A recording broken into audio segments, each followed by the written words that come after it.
사무엘하 21장의 두 사건은 예수가 죄책과 오염으로부터 우리를 건지시는 구주시다라는 것을, 그리고 사무엘하 22장 우리가 지금 살펴보고 있는 이 시는 예수가 우리에게 하나님과 또 우리가 걸어가야 될 삶을 가르쳐주는 선생이다라는 것을 우리에게 보여주고 있습니다. 이제 이 22장의 나머지 남은 부분, 이 시의 남은 부분을 통하여서 이 시 자체의 내용을 조금 살펴보려고 합니다. 22장의 시가 어떤 내용을 담고 있는지를 좀 살펴보려고 하는데, 어제도 말씀드렸던 것처럼 뭐 쓸 게 얼마나 많겠습니까, 성경에. 그런데 1절부터 51절까지 이 방대한 분량을 고스란히 똑같이 담고 있는 시편 18편이 있다는 것, 반복해서 있다는 것은 이 시가 그만큼 중요하다는 것이고, 또 그만큼 많은 내용들을 담고 있다라는 것이죠. 제가 시편을 설교할 때 또 이 시편을 2번 설교를 했으니까요. 그런데도 그냥 슬쩍 훑고 지나갈 정도로, 그러니까 여기에는 참으로 중요한 교훈들이 많이 배분되어 있습니다. 그런데 오늘 이 다윗이 여기에서 이 시편을 통해서 말하고 싶은 것은, 가장 중요한 것은 47절을 보시면 여호와의 사심을 두고, 원어를 그대로 해석을 하면 여호와는 살아계신다라는 선포입니다. 여호와는 살아계신다. 하나님은 살아계신다. 그래서 그 나의 반석을 찬송하고 구원의 반석이신 하나님을 높인다라고 말하면서, 다윗이 지금 가장 하고 싶은 말이 중심에 뭐가 있냐면 하나님 살아계신다라는 거예요. 하나님 살아계신다. 그리고 26절과 28절까지 보시면 그분은 살아만 계시는 분이 아니고 자비한 자에게는 자비하심을 나타내시고, 완전한 자에게는 주의 완전하심을 보이시며, 깨끗한 자에게는 주의 깨끗하심을 보이시고, 사악한 자에게는 주의 거스름을 보이시리이다. 또 공고한 백성은 구원, 교만한 자는 낮추신다. 그분은 살아계시는 것뿐만 아니라 그분은 어떻게 해요? 역사하신다라는 거예요. 반드시 하나님은 역사하신다라고 말하면서, 오늘 이 시편에서 이 흐름 속에서 다윗이 이 시를 통해서 하고 싶은 말은 하나님은 살아계시고 하나님은 역사하신다라는 것입니다.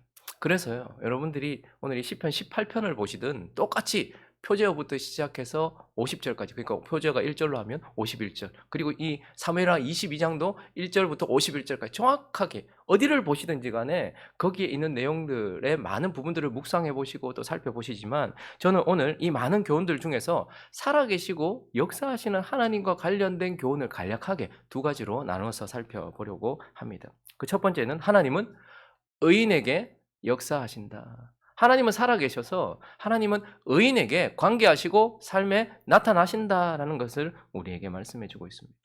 하나님은 다윗에게, 그리고 다윗과 같은 의인, 여기서 의인은 죄 없고 흠 없는 그런 사람을 말하는 것이 아니라 하나님을 사랑하고 하나님의 뜻대로 살아가려고 애쓰는 하나님의 백성들을 말하는 것이겠죠. 다윗도 범죄하였고 다윗도 부족한 점이 많았지만 어쨌든 하나님은 그를 의인이라고 말했고, 노아처럼 술에 취하여서 그렇게 방탕한 모습을 보였음에도 노아는 당대의 의인이라고 말했던 것은 그가 하나님과 관계를 하고 있고 하나님을 사랑하고 있고 하나님이 그를 사랑한다라는 것을 말하는 거예요. 자, 그런데 오늘 이 시편은 그런 의인에게 하나님께서 역사하신다는 거예요. 어떻게 역사하십니까? 의인의 삶의 역사를 하세요. 그 의인의 삶에, 어제 우리가 오늘 본문 말고 어제 본문에 보면 이 다윗이 이 시를 통해서 공고함을 경험했을 때, 큰 위기를 만났을 때 그가 어떻게 합니까? 기도하고 부르짖어요. 그랬더니 그가 뭐라고 고백하는 거 아니까? 그의 성산에서 들으시며 그의 성전에서 들으시며 이렇게 말해요. 하나님 살아계셔서 성전에서 들으시며, 그리고요 그가 나를 붙드시며. 여러분, 사무엘하 지금까지 살펴보면서 하나님 본 적 있습니까? 다윗의 이야기를 보면서 다윗이 하나님 앞에 올바르게 사는 모습, 혹은 다윗이 범죄하여서 타락하는 모습, 혹은 다윗을 둘러싸고 있는 수많은 사람들, 뭐 이런 사람이 있나 싶을 정도의 그런 사람들만 보였지 하나님이 보였습니까? 한마디라도 하나님이 거기에 보인 적이 있습니까? 그런데 하나님은 살아계셔서 의인의 삶에 역사하신다라고 말해요. 그래서 오늘 본문 29절을 보시면 여호와여 주는 나의 등불이시니 여호와께서 나의 어둠을 밝히시리이다. 하나님께서 우리와 함께 하셔서 우리의 삶에 역사하셔서 우리가 어디로 가야 될지를 보여주시고 비춰주시고 내가 어떻게 해야 될지를 밝히 보여주시면서 어둠 속에 걸어가고 있는 나의 삶에 역사하셔서 나를 인도하시는 하나님이다. 그리고 내가 주를 의뢰하고 적진으로 달리며 위급하고 싸움과 같은 상황 속에서도 그분이 나를 인도하셔서 그분이 나와 함께 하셔서 내 삶에 함께 하셔서 적진으로 달리고 내 하나님을 의지해서 거기 하나님 안 보입니다. 적군밖에 보이지 않고 나와 함께 싸우는 사람들밖에 보이지 않고 연약한 나밖에 보이지 않을 수도 있어요. 그러나 내 하나님을 의지하고 성벽을 뛰어넘는다라고 말하면서 그는 성산에서 들으시기만 하는 살아계시는 분만이 아니고 내 삶에 역사하셔서 등불로 나를 인도하시고 적진 가운데서 내가 어디로 피해야 될지를 알게 하시는 그분은 하나님이 의인의 삶에 역사하시는 하나님이다. 그리고 또 하나님이 의인의 삶 안에, 의인 안에서 역사하신다라고도 또 말해요.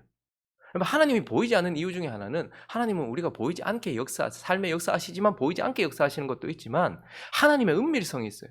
그분이 하나님의 백성들 안에서 역사하신다라는 거예요. 오늘 40절을 한번 보십시오. 이는 주께서 내게 전쟁하게 하려고 어떻게 하셨대요? 능력으로 내게 띠띠우사. 이 말은 하나님이 그 의인 안에서 역사하셨다라는 거예요. 능력이 내 속에서 역사했다라는 거예요. 그래서 하나님은 보이지 않는 은밀해요. 그렇지만 내 안에서 역사하세요. 그래서 34절을 보십시오.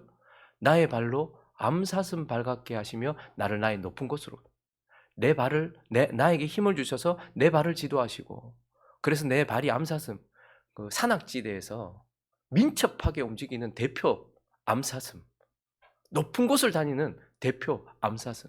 그런데 그것은 그 속에서 그 발이 그렇게 될 수 있도록 하나님께서 그 안에서 역사하셨다는 거예요. 그 다음 절도 한번 보십시오. 내 손을 가르쳐 싸우게 하시니 내 팔이 놋활을 당기도록. 활을 당기는 데는 엄청난 힘이 들어가요. 그런데 놋활을 당긴다는 것은 내 한계를 넘은 거예요. 그런데도 내가 놋활을 당길 수 있는 것은 뭐죠? 내 안에서 역사하시는 하나님 때문인 거예요. 하나님은 내 삶에도 역사하시지만 내 안에서 역사하세요. 그래서 하나님은 은밀하신 하나님이기도 하고요. 연합의 하나님이기도 해요. 내가 내 발로 다니지만 하나님이 내 발을 통해서 역사하시니까 나는 아무것도 안 하고 하나님만 하신다. 그것도 아니고요. 하나님은 아무것도 안 하고 내가 애써서 수고한다. 이것도 아니고요. 내 발을 움직이고 내 손을 움직일 때 하나님이 나와 함께 하시는 은밀하시고 나와 동행하시는 하나님은 의인 안에서도 역사하신다. 하나님은 우리가 보이지 않게 우리 삶에 역사하세요. 그리고요, 하나님은 정말로 은밀하게 우리 속에서 역사하시는 하나님이에요. 그리고요, 하나님은 의인의 행위에 역사하신다. 의인의 삶에, 의인이 행한 행동에 보상을 하시는 분이다라는 것도 보게 돼요. 오늘 본문을 시작하는 26절 한번 보십시오. 자비한 자는 존재 자체가 자비하기도 하지만 자비롭게 행동하는 자를 말하죠. 그렇게 자비롭게 행동하는 자에게는 하나님이 어떻게 하신대요? 자비하심을 나타내신대요. 하나님이 그 사람이 자비롭게 행동을 하면, 자비로운 자가 되어서 자비롭게 행동을 하면 자비하심으로 그에게 대하신대요. 보상을 해주신대요. 근데 그가 완전한 자에겐, 완전하다는 것은 성숙을 의미하는 거예요. 아무 흠이 없고 점 하나 없는 뭐 그런 걸 퍼펙트를 말하는 것이 아니고요. 하나님 앞에 최선을 다하고 살아가는 당대에 완전했던 자 노아처럼 하나님과 관계하면서 최선을 다해서 살아가는 자에게는 주의 완전하심으로 보상을 하신다. 그리고요, 깨끗한 자에게는 깨끗하심을 보이신다. 이렇게 말씀하시면서 하나님은 의인의 행동에 따라서 역사하셔서 보상하시는 하나님이다. 그러므로 우리의 행위가 의미 있게 하시는 분. 뭐 나는 이제 구원받았고 뭐 더 이상 뭐 내한테 뭐가 필요하노? 그런데 의인이 깨끗함으로 행동하면 깨끗함을 보이시고 완전함으로 행동하면 완전함을 보이시고 자비함으로 행동하면 자비함을 보이시는 우리의 삶의 모든 행위가 의미 있게 하시는 분, 그분은 의인의 삶에 역사하시고 의인 속에서 역사하시고 의인의 행위에 보답하시는 그러한 살아계셔서 역사하시는 하나님이다라고 우리에게 말씀해 주고 있는 것입니다. 그리고 두 번째, 한 가지를 더 살펴볼까요? 하나님은 악인에게 역사하신다. 오늘 본문은 다윗에게, 그리고 다윗과 같은 의인에게 살아계셔서 역사하신 하나님도 보이지만 다윗의 원수 혹은 악인들에게도 하나님께서 살아계셔서 역사하셨다라는 것을 보게 돼요. 자, 하나님은 악인들에게는 어떻게 역사하십니까? 악인들은 거스름으로 역사합니다. 27절을 다시 한번 볼까요? 읽어주십시오. 시작.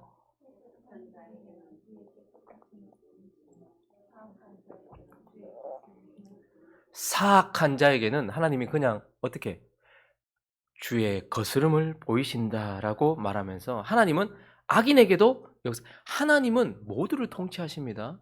근데 의인에게는 의인에 맞게 통치하시고 악인은 거스름으로 하나님께서 역사하신다라고 말해요. 여러분 아이도벨 그 최고의 모략이 왜 무너졌습니까? 하나님께서 아이도벨을 거스르셨어요. 여러분 하나님이 그 모든 이스라엘 백성들의 마음을 훔쳤던 이스라엘 백성들의 마음으로 세웠던 왕 그리고 그 강력했던 왕 압살롬의 반역이 왜 거기서 실패했습니까?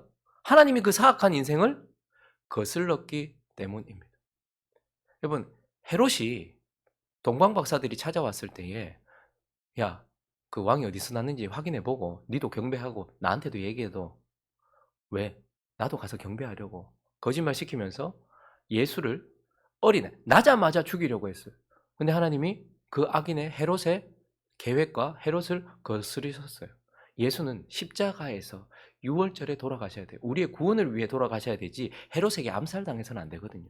그러니 하나님 어떻게 하십니까? 악인은 하나님께서 반드시 거스른다라는 것을 우리에게 보여주십니다. 그리고요 또 하나님은 악인에게 어떻게 역사하십니까? 내버려 두심으로써 역사하세요. 여러분 내버려 기도도 하나님이 내가 기도한 대로 구한 대로 응답하시는 것도 응답이지만 하나님이 아무것도 주시지 않는 것도 응답이에요. 뭐죠? 노라는 응답인 것처럼 하나님이 악인에게 아무것도 하지 않고 유기 버려두시는 것도 하나님이 악인에 대한 역사의 한 방편입니다. 42절을 보십시오. 읽습니다. 시작. 그들이 도움을 구해도 구원할 자가 없었고 여호와께 부르짖어도 대답하지 아니하셨다. 하나님이 그냥 내버려 두시는 거예요. 사람들은 잘 몰라요. 하나님이 잘 될 때에도 내버려 두세요. 악인은.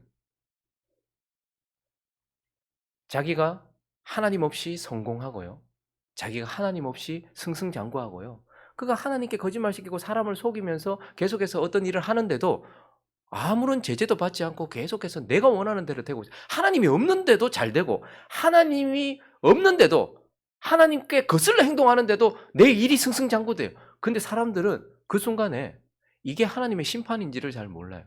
그냥 하나님이 내버려 두시는 거예요. 악인들도 하나님 없는 인생들도요. 열심히 공부하면 좋은 대학 가고 그리고 또 좀 더 힘써서 뭐 인맥이나 뭐 열심히 하면 사업도 잘 될 수 있고요. 높은 자리로 올라갈 수도 있어요. 거짓말 시켜서 숨길 수도 있고 해서 잘 될 수 있어요. 그렇지만 하나님이 없는데도 하나님이 원하지 않는 대로 행하는데도 잘 되고 있는 것은 하나님이 내버려 두신 결과요. 현재적 심판이라는 것을 잘 몰라요. 그러다가 이제 자기가 위기를 만나고 큰 어려움을 만났을 때에 하나님께 부르짖고 신에게 부르짖고 해도 아무런 도움이 없을 때에야 비로소 아 내가 버림받았구나라는 걸 그때서야 깨달아요.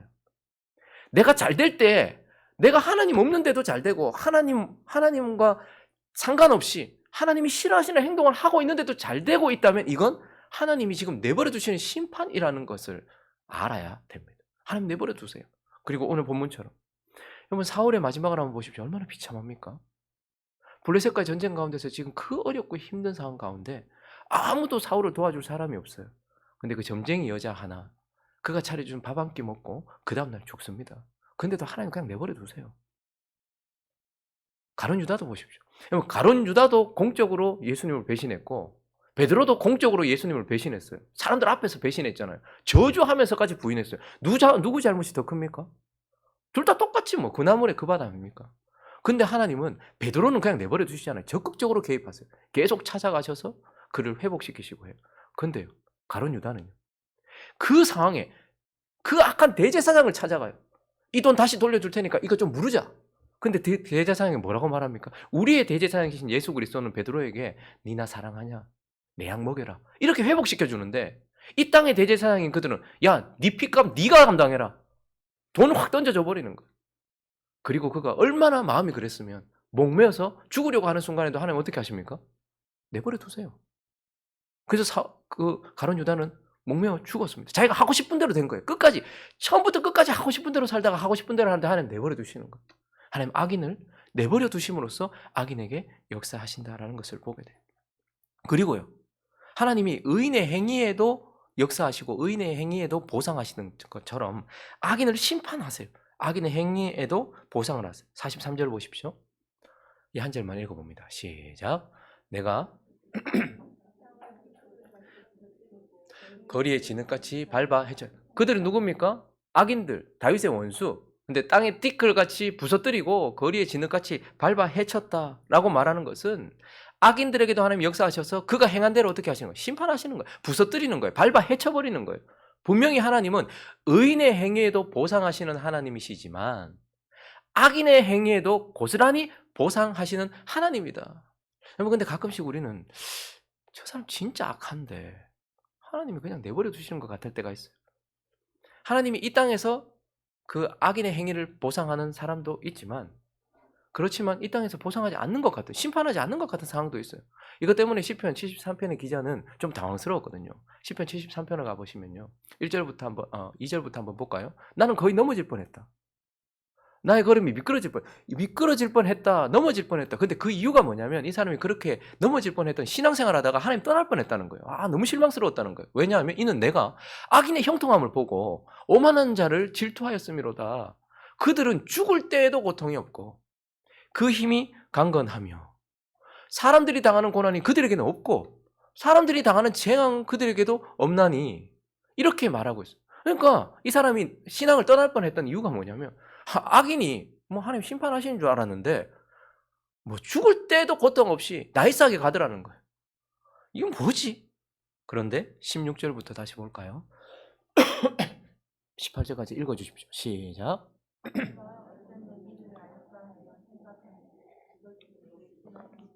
자, 잠깐만요. 이거 근데 하나님 떠나지 않고 일단 하나님 앞에 갔어요. 악인들 왜 하나님 그냥 내버려 두시지? 죽을 때까지도 나이스하게 가는데 내버려 두시지. 근데 그게 내게 너무 심한 고통이 되었는데 하나님의 성소에 들어가. 그런데 하나님 떠나지 않고 일단 성소에 들어가서 하나님 따지려고 들어갔겠죠. 뭡니까? 라고 할 때야 그들의 뭐를 깨달았대요? 종말을 깨달아. 여기서 말하는 종말은 그들이 죽음이 종말이 아니고요. 죽음 이후가 종말이에요. 종말을 깨달았나이다. 주께서 참으로 그들을 미끄러운 곳에 두시며 파멸에 던지시니. 여러분, 이 땅까지는 괜찮을 수 있어요. 이 땅까지는 우리의 법이 그 잘못을 밝히지 못할 수도 있고 이 땅에서는 다 피할 수 있었을지 몰라도 바로 다음 이제 하나님이 그를 지옥으로 집어 던지시는 걸 깨달은 거예요. 파멸로 던지는 걸 보았다는 거예요. 그게 죽으면 끝이 아닙니다. 죄 많이 짓고 죽어보면 난 끝이고 영혼은 소멸되고 이렇게 생각을 해요. 근데 죽으면 다른 삶의 시작이잖아요. 끝이 아니에요. 이제 하나님이 직접적으로 여기서도 통치하셨지만 직접적으로 통치하시는 거예요. 그래서 이 땅에서는 다 피해서 나이스하게 갔는지도 몰라. 그 다음 순간부터 하나님이 어떻게 하시는 거예요? 그를 지옥으로 미끄러지게 하신다. 죽어서라도 하나님은 우리가 죽지만 새로운 삶에서 심판을 하시는구나. 그것도 영원히 심판하시는구나 라는 것을 알게 되어서 그가 회복되었다라고 말해요. 그래서 어쨌든 하나님은 악인에게도 역사하세요. 악인을 거스르고 악인을 내버려 두시고 악인의 행위에 보상하셔서 하나님은 심판하심으로써 그렇게 역사하신다라고 말씀하고 있습니다. 말씀을 정리하겠습니다. 여러분, 하나님 살아계십니까? 하나님 살아계십니다. 근데 하나님 그냥 살아서 그냥 가만히 CCTV처럼 지켜만 보십니까? 절대 그렇지 않습니다. 우리가 볼 때 어떻게 평가하든 이 세상을 어떻게 평가하든 하나님 지금 역사하시고 교회를 통치하시고 이 세상 전부를 참새 한 마리까지도 떨어지는 것까지도 하나님이 통치하시고 역사하시는 하나님이신 줄로 믿습니다. 하나님이 내게 의인을 대하듯 대하십니까? 악인을 대하듯 대하십니까? 나는 지금 하나님 앞에 살아있습니까? 아니면 악인이 되어서 하나님 앞에 죽었습니까? 그것을 바라보면서 하나님 살아계시고 하나님 역사하신다는 것을 기억하면서 하나님 앞에 의인으로 살아가며 그분과 교통하고 소통하는 그러한 자가 되기 위하여 기도하고 또 그러한 삶을 누리는 저와 여러분 되시기를 예수 그리스도의 이름으로 축원합니다.